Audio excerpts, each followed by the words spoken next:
کیا ایک guide line ہوگی عام طور پہ؟ پہلی منزل تو یہ ہونی چاہیے کہ مشہور حدیث ہے کہ جو امام کی معرفت کے بغیر مر جائے وہ جہالت کی موت مرتا ہے. سب سے پہلے تو امام زمانہ کا عرفان ہونا چاہیے، اور آپ کو اپنے آپ کو جھنجھوڑنا چاہیے کہ دن میں کتنی مرتبہ آپ یاد کرتے ہیں امام کو، اور کس طرح یاد کرتے ہیں؟ اور کس طرح یاد کہتے کرتے ہیں. مگر تو پہلی منزل تو یہ ہے کہ وہ بنیادی باتیں جو امام سے تعلق رکھتی ہیں وہ پتہ ہونی چاہیے. انٹرنیٹ کا زمانہ ہے اور ایسا نہیں ہے کہ اب صحیح معلومات آپ کو نہیں مل پائیں گی. تو جتنا وقت ہمارے نوجوان اپنی دیگر مشاغل میں خرچ کرتے ہیں انٹرنیٹ پہ، تو کیا وہ 10-15 منٹ امام زمانہ کے لیے نہیں نکال سکتے؟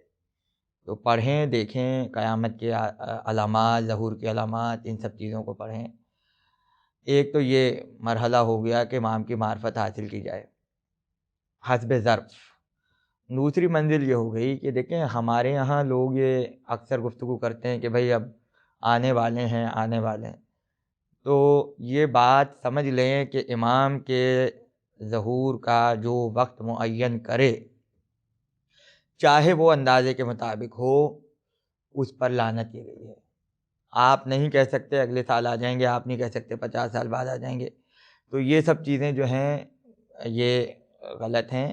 ہمارے یہاں ولیت ہے انتظار. فانتظروا انی معاکم من المنتظرین. بے شک تم بھی انتظار کرو، میں بھی انتظار کر رہا ہوں. اس وقت جو بہترین فریضہ ہے وہ انتظار ہے. اچھا، انتظار اگر آپ شروع کریں تو وہ انتظار آپ کو معرفت کی منزلوں پہ لے جائے گا. محبوب کے انتظار کی جانا انتظار کریں. انتظار کیوں ہو رہا ہے، اس ضرور کے سے پیچھے انتظار کریں. اس کے پیچھے فلسفہ کیا ہے، اس کے پیچھے تڑپ کیا ہے. انتظار آپ کو جہالت سے نکالے گا اور آپ کو ظلمت سے نور کی طرف لائے گا. پہلی منزل انتظار ہے. بے شک. اور انتظار کا اظہار آپ مختلف طریقوں سے کر سکتے ہیں. درود میں بھی وہ اجل فرجہم کہہ کر جو ہے، یا دعائے عہد ہے وہ پڑھ کر، یا مختلف موقعوں پر اپنے امام کو یاد کر کے یہ جو آپ کہتے ہیں کہ ظہور میں خدا تعجیل فرمائے، یہ انتظار ہے. آپ انتظار کر رہے ہیں کہ بھئی وہ ظہور ہو تو انتظار کی گھڑیاں تمام ہوں. تو اس وقت افضل ترین عمل یہ ہے کہ انتظار کیا جائے. دوسری بات یہ کہ اپنی زندگی اور اپنے طور طریقے جو ہیں وہ امام کی اطاعت میں صرف ہوں، کہ فرامین کے مطابق ہوں. اچھا، پھر ہر وہ عمل کہ جو آپ سمجھتے ہیں کہ امام کو پسند ہے وہ کیا جائے. ہمارے یہاں عام طور پہ لوگ یہ سمجھتے ہیں کہ بھئی عمل خیر اور شریعت کی پابندی، یہ سب چیزیں تو ہم پہ واجب ہیں، یہ تو ہمیں کرنی ہے. یعنی اگر ہم یہ نہیں کریں گے تو اس کا تعلق براہ راست صرف امام زمانہ سے، ظہور سے پہلے بھی کرنی ہے. یہ نہیں ہے کہ آپ نماز پڑھیں اور آپ واجبات کو، یہ تو کرنا ہی ہے. یہ تو اگر آپ کو انتظار ظہور مہدی نہیں ہے تو یہ بھی آپ کو کرنا ہی پڑے گا.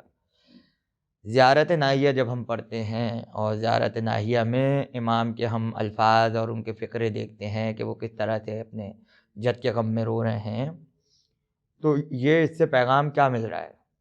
پیغام یہ مل رہا ہے کہ امام کتنی محبت کرتے ہیں عزاداری سے، کتنی محبت کرتے ہیں اپنے جد کے غم سے. تو فروغ عزاداری بھی انتظار کا حصہ ہے. امام حسین کی عزاداری کرنا جو ہے وہ دراصل امام زمانہ کا پسندیدہ عمل ہے اور اس میں شدت ہونی چاہیے. اچھا، پھر یہ کہ مقامات مقدسہ پہ کثرت سے جانا، نجف، کربلا، کاظمین، سامرہ، مدینہ، خراسان، تو یہ مقامات جو ہیں یہاں جا کر جو ہے وہ امام کی معرفت تازہ ہو جاتی ہے. تمسک حاصل کرنا ان قبروں سے. اچھا، پھر یہ کہ شیعوں سے محبت کرنا.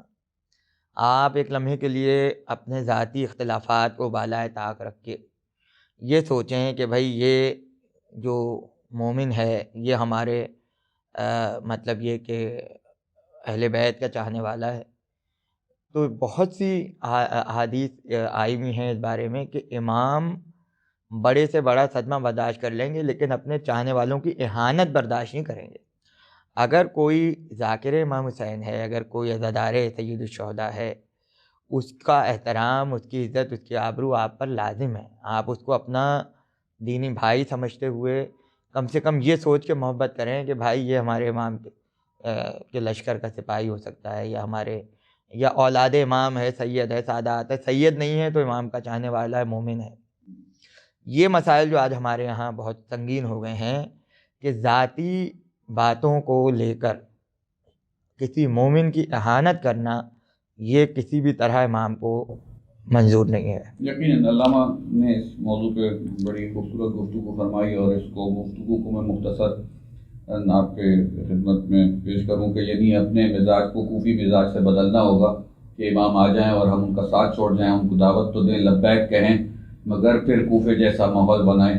تو اس روایت کو تبدیل کرنا ہوگا، یا آپ کے ظہور کا عرصہ ہو مختصر، یا عرصہ حیات میرا مختصر نہ ہو۔ پروگرام کے دوسرے حصے میں آپ سے کچھ دیر بعد ہو نہ جائے زندگی کی شان، اللہ جل مان، اللہ جل مان، ہو نہ جائے زندگی کی شان، اللہ جل مان، اللہ جل مان۔ ذالک کتاب کا منشا ہے بالیقین، لا ریب فیہ ہے جس کا قصیدہ ہے بالیقین۔ وہ ذالک الکتاب کا منشا ہے بالیقین، وہ ذالک الکتاب کا منشا ہے بالیقین، لا ریب فیہ ہے جس کا قصیدہ ہے بالیقین۔ وہ چشم حق نگر کی تمنا ہے بالیقین، وہ میری مغفرت کا سہارا ہے بالیقین۔ جب وہ کہے گا کہ ہاں یہ ہمارا غلام ہے، رحمت پکار اس پہ جہنم حرام ہے۔ ہم علامہ ارتضیٰ عباس نقوی سے پہلے پروگرام کے حصے میں جو گفتگو کر رہے تھے کہ مومن کے لیے کیا درجہ ہونا چاہیے، تو اس بیت سے ہم نے ایک سلسلہ عرض کیا کہ جب وہ کہیں گے کہ یہ ہمارا غلام ہے، ہمارا جو غلامی کا دعویٰ ہے وہ اس طرح سے نہیں ہونا چاہیے کہ جس پہ ویلیڈیشن امام کی نہ ہو۔ تو حضور والا جو پہلے سلسلے میں گفتگو تھی، اب سوال آگے بڑھا تو یہ آیا کہ روایات میں ایک یہ بھی بہت ہے کہ امام مہدی کا چرچا بہت عام ہو جائے گا جب ان کا ظہور ہوگا، اس سے پہلے کی نشانیوں میں۔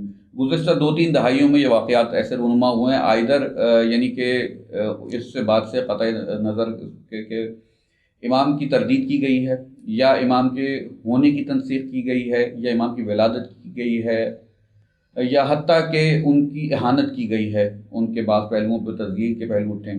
وہیں ظاہر سی بات ہے کہ ان کے مناقب کے پہلو بھی اس درمیان میں محبان اہل بیت کے دل میں بڑھتے چلے گئے ہیں۔ تو یہ ایک چرچا ہوا ہے۔ اس سلسلے میں آپ کی کیا رائے ہے اور آپ روشنی ڈالیں گے؟ کوئی احادیث کا سلسلہ ہے، کوئی پیغامات ہیں پہلے سے موجود؟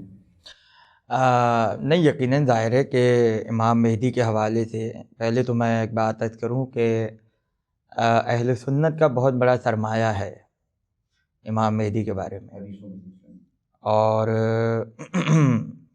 اہل سنت کے بڑے علماء نے باقاعدہ کتابیں الگ الگ سے لکھی ہیں امام زمانہ پر۔ ہمارے ایک دوست ہیں، میں ان کا نام لینا چاہوں گا، ظاہر ہے کہ جب ایک موضوع ہے تو ان کا ذکر آنا چاہیے۔ مفتی محمد ہاشم، ان کا تعلق جو ہے نواب شاہ سے ہے، اہل سنت گھرانے سے تعلق ہے، مفتی ہیں۔ ایسے لوگوں کا تو نام بڑا ضروری ہے کہ یہ لیا جائے تاکہ یہ پیغام دور تک پہنچے۔ بالکل، اور انہیں خاص عقیدت ہے امام مہدی سے۔ تو انہوں نے 50 جلدوں میں امام مہدی پر انسائکلوپیڈیا تیار کیا ہے۔ اچھا۔ اور اس کی میرے خیال سے 5 جلدیں اس وقت تیار ہو چکی ہیں، جس میں 2-3 شائع ہو چکی ہیں، 5 اس وقت بالکل تیار ہیں، اور 50 جلدوں کا ان کا پروسیس ہے۔ تو وہ اس سلسلے میں ایران کے مختلف کتب خانوں میں گئے، اور جو امام زمانہ کے حوالے سے جو غیر مطبوعہ کتابیں اہل سنت کے علماء کی ہیں، وہ قلمی نسخے انہوں نے دیکھے اور اس کی جو عکس ہیں وہ حاصل کیے وہاں سے۔ تو اب ان کا یہ کہنا ہے کہ اتنا مواد ہو گیا ہے کہ 100 جلدیں آرام سے، یعنی ایک انسائکلوپیڈیا بن جائے گا امام مہدی کے حوالے، امام مہدی پر 100 جلدیں آرام سے لکھی جا سکتی ہیں، اور وہ اس کو کر رہے ہیں۔ یعنی اتنا بڑا سرمایہ ہے ہر زمانے میں کہ 100 جلدوں تک بات پہنچ رہی ہے۔ ابھی کس سطح پہ ہے معاملہ؟ پھر یہ کہ دیکھیں امام مہدی کا آنا، اور پھر یہ کہ جو ان کے اس کے ساتھ فضائل ہیں، تو اس میں یہ کہا جاتا ہے کہ جس طرح سے رسول کی پشت پر مہر نبوت تھی کہ یہ آخری نبی ہے، اسی طرح سے امام مہدی جو ہیں ان کی پشت پہ 2 مہریں ہیں۔ اچھا۔ ایک مہر تو ہے امامت کی، جو کہ ہر امام کی پشت پہ ہوتی تھی، مہر امامت، جیسے مہر نبوت ہے ویسے مہر امامت ہے. بالکل بالکل. اور دوسری مہر جو ہے وہ مہر خاتم امامت ہے، کیا کہنا ہے. جس سے ثابت ہوگا کہ یہ 12ویں آخری ہیں، ان کے بعد کوئی نہیں ہوگا. ہدایت کا اختتام. ہدایت کا اختتام ہو جائے. اختتام سے مراد یہ ہے کہ مطلب یہ کہ حجت آخر ہیں یہ. حجت ہے. بالکل. اچھا، پھر یہ کہ آ کر آپ فرمائیں گے کہ جس کو آدم کو دیکھنا ہو مجھے دیکھے، بے شک. جسے نوح کو دیکھنا ہو مجھے دیکھے، جسے ابراہیم کو دیکھنا ہو مجھے دیکھے، جسے موسیٰ کو دیکھنا ہو مجھے دیکھے، جسے عیسیٰ کو دیکھنا ہو، یعنی تمام صفات انبیاء کا مجموعہ. علامہ یہی کلام زیارت واسطہ میں امام حسین کے حوالے سے بھی ملتا ہے. ظاہر وارث ہیں وہ. وہی ان کے بعد. اچھا، پھر امیر المومنین کے لیے تو حدیث مشہور ہے. دوسری بات یہ کہ اہل سنت نے ایک جملہ لکھا ہے امام مہدی کے حوالے سے، اور وہ بڑا جملہ ہے. اور ابھی آپ نے دیکھا ہوگا کہ گزشتہ رمضان جو ایک بحث چلی تھی کہ حضرت علی انبیاء سے افضل جی. ہیں یا نہیں ہیں، تو اس میں یہ جملہ جو ہے میں نے اکثر موقعوں پر اس کو بنیاد بنا کے کہا تھا کہ اہل سنت کے کئی علماء نے یہ جملہ لکھا ہے کہ امام مہدی بہت سی چیزوں میں انبیاء سے افضل ہیں. بے شک. تو جب امام افضل ہو سکتے ہیں تو بھائی باپ افضل کیوں نہیں ہو سکتا؟ بے شک. تو امام مہدی کی یہ خصوصیت بہت بڑی ہے. اور پھر یہ کہ دیوار کعبہ سے آپ کا پشت لگا کے کھڑا ہونا، جی. علم رسول کا لے کر آنا، پیراہن رسول کا لے کر آنا. ایک روایت ہے امام جعفر صادق سے کہ جب آپ کی بزم میں امام مہدی کا تذکرہ ہوا تو آپ جی. نے راوی سے پوچھا کہ کیا تم وہ کرتا دیکھنا چاہتے ہو جی. جس میں مہدی ظہور کریں گے؟ اچھا. بڑا حیران ہوا. اچھا. کہ یہ آپ کیا کہہ رہے ہیں؟ تو وہ غلام کو اشارہ کیا اور وہ صندوق لے کر آیا. جب کھولا تو اس میں سے کرباسی پیراہن نکالا. اچھا. کرباسی پیراہن وہ ہوتا ہے جو روئی کے باریک دھاگے سے بنایا جائے، وہ اس دھاگے سے بنا ہوا پیراہن تھا. کیا اس کا کوئی رنگ بھی متعین ہے؟ جی، رنگ اس کے کوئی سفید رنگ کا، اور ایک جگہ خون کے قطرے اس میں موجود تھے. تو اس نے پوچھا کہ یہ خون کے قطرے کون تھے؟ تو آپ نے فرمایا کہ رسول کے جب دندان مبارک شہید ہوئے تو یہ اس کے خون کے قطرے ہیں. یہ وہی کرتا ہے جو رسول نے اس وقت پہنا تھا، اور وہی کرتا پہن کے امام مہدی تشریف لائیں گے. تو پیغمبر کا پیراہن، پھر انگوٹھی حضرت سلیمان کی ہوگی، حضرت موسیٰ کا عصا ہوگا، اور وہ ذوالفقار جو کربلا کے بعد نیام میں چلی گئی وہ دوبارہ خونفشاں ہوگی. تو یہ ساری چیزیں یعنی جو ہیں یہ اتنے خوبصورت موضوعات ہیں کہ اگر اس کو مستقل عنوان بنا کر بیان کیا جائے تو بہت تفصیلی گفتگو کی جا سکتی ہے. اور استفادہ حاصل کریں گے. ایک سوال ذہن میں اور نکلتا ہے. آپ نے کہا جیسے پشت کعبہ سے امام اپنا پہلو ٹکائیں گے اور وہاں سے کھڑے ہوں گے. مسجد سہلہ ہیڈ کوارٹر ہوگا امام مہدی علیہ السلام کے لیے، یعنی وہاں امام کا قیام رہے گا اور ظہور کے بعد. تو یہ مقام کوفہ میں ہے. امام یعنی کہ خانہ کعبہ پر ظہور کریں گے، پھر وہاں سے کوفہ کی طرف فوراً چلے جائیں گے. کیا وقفہ ہوگا؟ کوئی عرصہ اس میں ہے؟ نہیں، اس میں یہ ہے کہ جب آپ کوفے سے چلیں گے، مکے سے چلیں گے، تو مکے سے پھر پہلے تو یہ ہوگا کہ مدینے اپنے جد کی زیارت کے لیے تشریف لے جائیں گے. اس کے بعد مختلف ملکوں کو فتح کریں گے، جس میں قسطنطنیہ ہے اور یہ اوپر کے ممالک جو ہیں آپ کے مصر کی طرف کے، اور یہ افریقہ اور یہ سارے. تو یہاں سے ہوتے ہوئے پھر وارد نجف اشرف ہوں گے، اور مرکز آپ کا کوفہ ہوگا. کوفے میں یہ ہے کہ بھئی جو فیصلے وغیرہ ہوا کریں گے اور جو پلاننگ ہوگی، جو تخت نشینی کوفہ ہی ہوگی. ہاں، تخت نشینی کوفے میں ہوگی. تو وہ سب جو ہے وہ مسجد کوفہ میں ہوگا. اور مسجد سہلہ بیت المال اور مختلف اہم امور کی بجاوری جو ہے وہ مسجد سہلہ میں ہوا کرے گی، اور فیصلے مسجد کوفہ میں ہوا کریں گے. اب یہ پورا سسٹم ہے، یعنی یہ نہیں ہے کہ بھائی صرف مسجد کوفہ، بلکہ کام تقسیم ہو جائیں گے. پھر یہ بھی روایت ہے کہ پشت کوفہ پر ایک مسجد کی تعمیر امام مہدی کریں گے، اور 12,000 دروازے اس مسجد میں ہوں گے.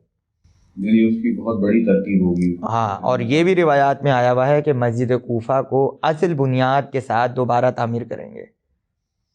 مسجد کوفہ جو اس وقت تعمیر ہوئی ہے، جب اس کی چاروں دیواریں گر جائیں گی امام مہدی کا ظہور ہو جائے گا، جو موجودہ مسجد ہے عمارت کی. اور جب آپ کوفے جائیں تو آپ دیکھیے گا کہ جو دیوار حضرت میثم تمار کے روضے کی طرف ہے مسجد کوفہ کی، اس دیوار میں دراڑیں پڑنا شروع ہو گئی ہیں اور اس کو سنبھالا گیا ہے میخیں لگا کے اور وہ کر کے کہ یہ گر نہ جائے. تو کہا یہ جاتا ہے کہ یہ ظہور کے آثار میں شامل ہے. میں سے ایک آثار ہے.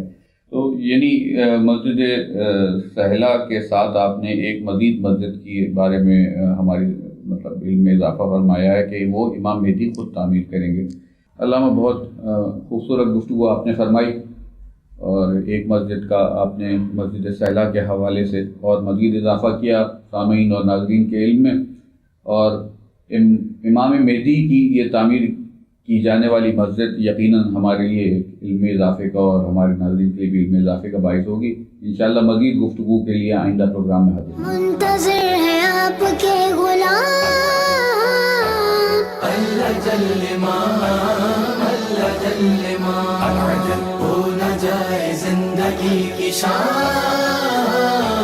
اللہ جل اللہ جل منتظر ہے آپ کے غلام اللہ جل ہو نہ جائے زندگی. رمضان یوں قائم ہے رمضان، رمضان رمضان یوں قائم ہے رمضان.